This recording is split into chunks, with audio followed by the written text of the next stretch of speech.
Funding now on Indiegogo, it's Shadowbinders, our second chance offer to get 2 hardcovers of our classic webcomic delivered to your door.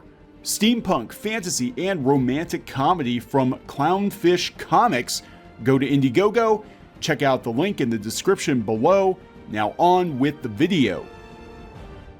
Hey guys, welcome back to Clownfish TV. This is Kneon, and I'm going to do a solo video without Geeky Sparkles. She's not feeling very well today. It's also Sunday, and there's not really a whole lot going on, but I thought I would cover this. It came out the other day. Bounding into Comics did an article talking about how the Lucasfilm art director James Cline revealed how rushed The Rise of Skywalker actually was. We know that they were kind of up against the gun to get this Frankenstein of a movie together to drop it in theaters in December, like the big lump of coal or turd it was, I guess.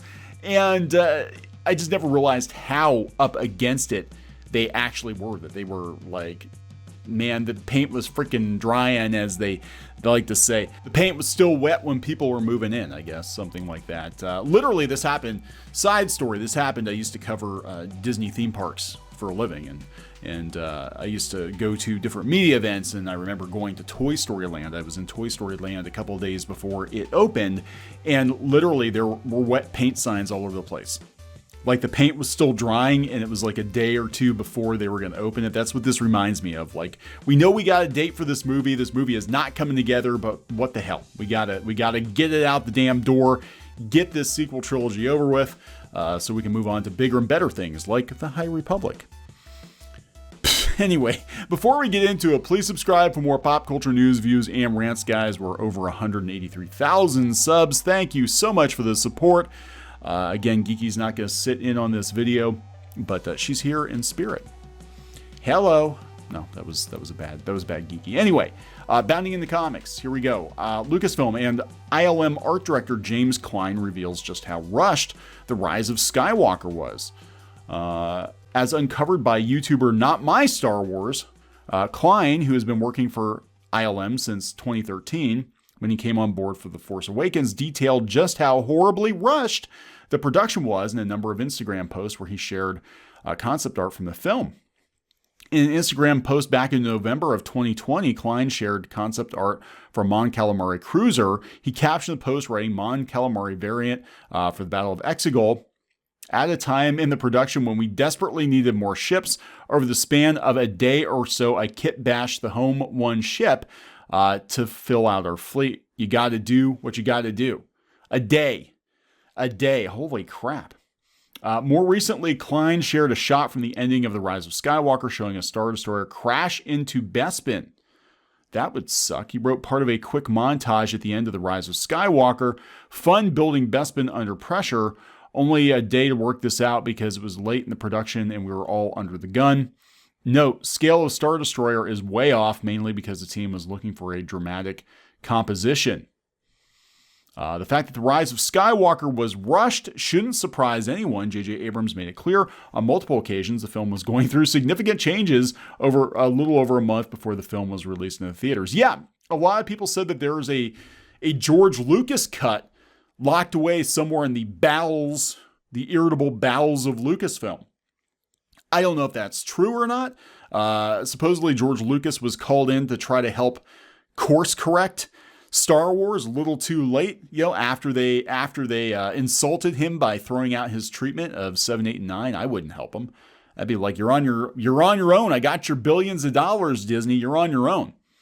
But George apparently, since his name is on every one of these damn movies, even if they're not his movies, probably felt some sense of obligation to see that his characters were done justice. And as I understand it, they threw the damn thing out. We don't know if that's true or not. But now here's the funny thing. The Snyder Cut was rumored to be mythical for years. So it's very possible that there is a George Lucas cut out there, I guess. Who knows? And who knows if it would have been any better? It might not have been any better at all. Speaking with Entertainment Weekly in 2019, J.J. Abrams said we always knew we were going to have 3 fewer months post-production on this film. This is the biggest problem with this. One, Disney, as soon as they bought Star Wars, they're like, we're announcing a new trilogy, and they didn't have a story in place for this new trilogy. And then they announced the dates. They dropped the dates for it. Without a story in place, they dropped the dates, and they were only 2 years apart versus 3 years apart, like the previous Star Wars trilogies. If they had been 3 years apart and they actually worked this shit out before they started filming it, before they started filming the first movie, maybe people wouldn't have been up against it. But they wanted to treat Star Wars like Marvel. They wanted a new Star Wars movie every year. So it was going to be even and odd. Yeah, we're going to have a sequel trilogy movie, and then we're going to have a Star Wars story. And then we're going to have another trilogy movie and another Star Wars story or spinoff or something. And it did not work out very well, did it? Solo bombed at the box office. And, The Last Jedi was not received well. And the problem with The Last Jedi, the biggest problem was it tied off all the story, the loose ends that J.J. Abrams set up. And it was very clear with The Last Jedi that there was no plan for a trilogy. How hard is it to sit down and just get a couple of Post-it notes and stick them on your desk and be like, okay, this is basically what happens in the first movie. This is basically what happens in the second movie, and this is how we're going to end the Star Wars saga, right?